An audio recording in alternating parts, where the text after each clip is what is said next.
যাই হোক, আলহামদুলিল্লাহ। কিছু কথা বলতে চাই।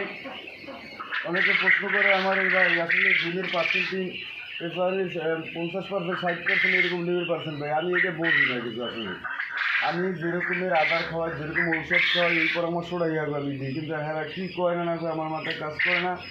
যেরকমের আমি ডিমের পাখিরে রেগুলারই 3টে ঔষধ খাওয়াই, ইসেল খাওয়াই এবং ক্যালকুলেট খাওয়াই, জিঙ্ক খাওয়াই। এই ওষুধ আমি 3টে ঔষধ পার্মানেন্টলি খাওয়াই। আর আমি নারিশের আদারটা খাওয়াই। কিন্তু আমি পার্সেন্টেজ এখন 80-85% পার্সেন্টেজ পাই। আমার ডিম পাড়ার পাখির বয়স প্রায় 10 মাস রানিং চলে। যাই হোক, যদি কারো মাংসের জন্য, যদি কেউ পাখির প্রয়োজন হয় রোস্ট করার জন্য, অনেকে মানি নাই রোস্ট করার জন্য যদি মাংসের পাখির প্রয়োজন হয়, স্ক্রিন দেওয়া নাম্বার থাকবে, ওই নাম্বারে যোগাযোগ করবেন। যাই হোক, পরে কথা বলি। যদি কারো কোয়েলের জিরো বাচ্চা লাগে, যদি কোয়েলের কেউ জিরো বাচ্চা লাগে, স্ক্রিনে দেওয়া নাম্বার থাকবে, ওই নাম্বারে যোগাযোগ করলে ইনশাল্লাহ পাইবেন। আমার বাড়ি হলো বরগুনা জেলা, বরগুনা থানা, নয়না ইউনিয়ন, মাইঠা চৌমুনি। ভালো থাকেন, সুস্থ থাকেন।